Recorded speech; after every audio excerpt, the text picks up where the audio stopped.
Noticias en Flash. Ya son las 12 en punto de la tarde. Hoy lunes, en Noticias en Flash.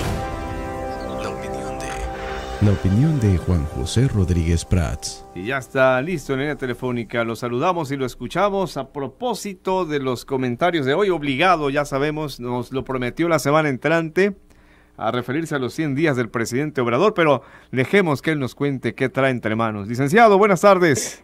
Muchas gracias, Hugo. Mira, en primer lugar, una reflexión personal. ¿De qué manera podemos coadyuvar, colaborar y de que nuestro paisano haga un buen trabajo como presidente de la República? Yo en lo personal tengo una relación con él añeja, los dos fuimos presidentes del PRI, los dos fuimos contendientes por la gobernatura, los dos en alguna ocasión hicimos una alianza, un frente, y yo recibo de su parte deferencias, inclusive en textos escritos. Por lo tanto, no es nada personal, sino que yo creo, como miembro del Partido Acción Nacional y de oposición, que la mejor forma de servirle es de ser crítico. Y a los 100 días, pues digamos que ha habido opiniones en todos los sentidos, y hay algo en la que yo quiero insistir. Andrés Manuel repite mucho una frase que en su tiempo dijo Carlos Alberto Madrazo: si el pueblo a las 12 del día dice que son las 12 de la noche, hay que prender los faroles. Yo no estoy de acuerdo con esa frase. Si el pueblo a las 12 del día dice que son las 12 de la noche, hay que decirle al pueblo: levanta la mirada hacia el cielo y ve que el sol está cayéndonos a plomo y que todos aquí estamos sudando. Porque de otra manera es engañarnos. El primer deber de un funcionario público es ver la realidad. Si no ves la realidad, empieza una enfermedad que es muy grave, que se llama la ibris, de la que ya nos hablaba Sófocles 600 años antes de Cristo, que es perder el sentido de la realidad. Y hay tres temas que a mí me preocupan mucho. Primero, la economía, la seguridad y el Estado de Derecho. En la economía, Andrés Manuel hoy afirmó que sostiene que la suspensión del nuevo aeropuerto sí fue correcta con todo y los costos que eso implica, porque había cuestiones de cimentación, porque Santa Lucía va a resultar mejor, y ya no habla de lo que en sus inicios había dicho que había corrupción, cosa que nunca se ha demostrado. Ahí todo mundo cobró, los constructores cobraron hasta la risa.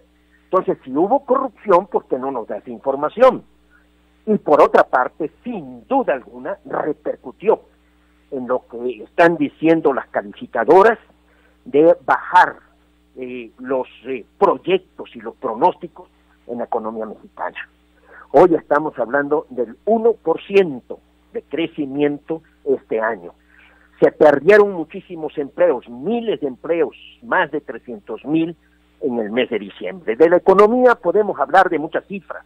Efectivamente, el peso se ha posicionado frente al dólar, efectivamente la inflación ha bajado, pero los dos aspectos que para mí son fundamentales es generación de empleo y proyección de crecimiento. Y en esos dos hay alarmas, hay focos que se están prendiendo. Y esto lo tiene que ver el señor presidente de la República.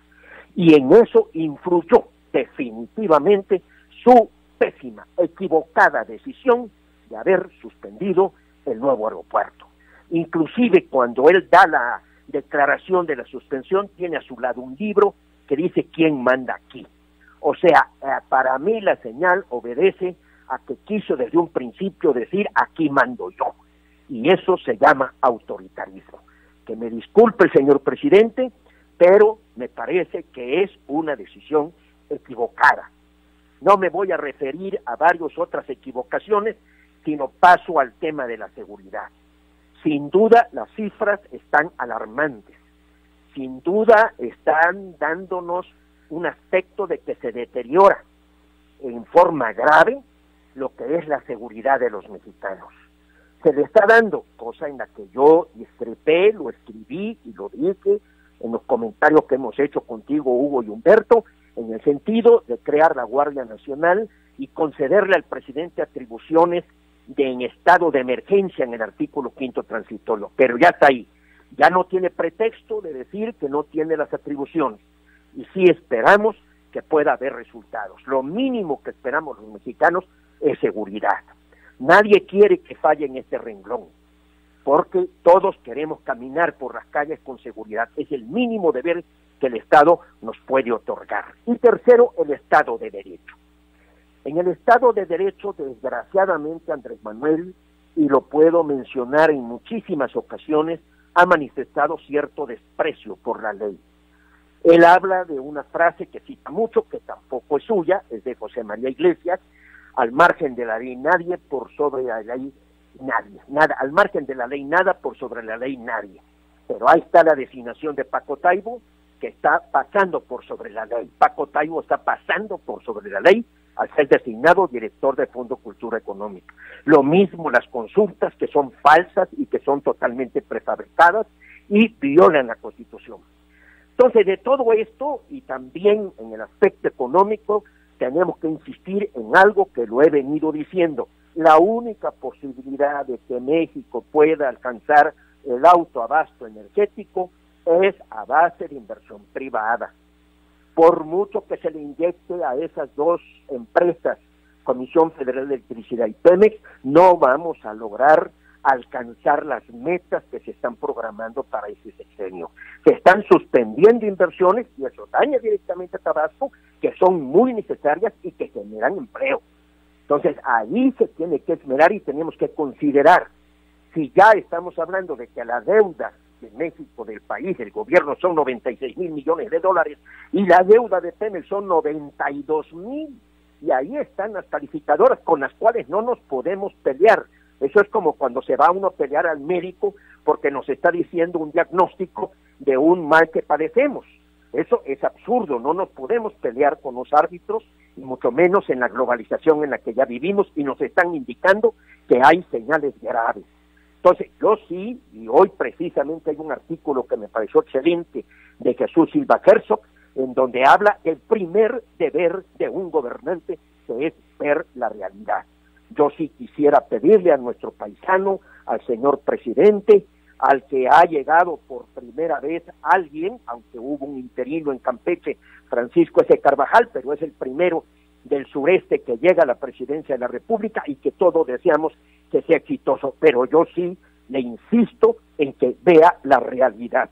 Nada más grave para un gobernante que empieza a marearse y que no ve la realidad cuando todos los estamos viendo. Ese sería mi comentario, Hugo.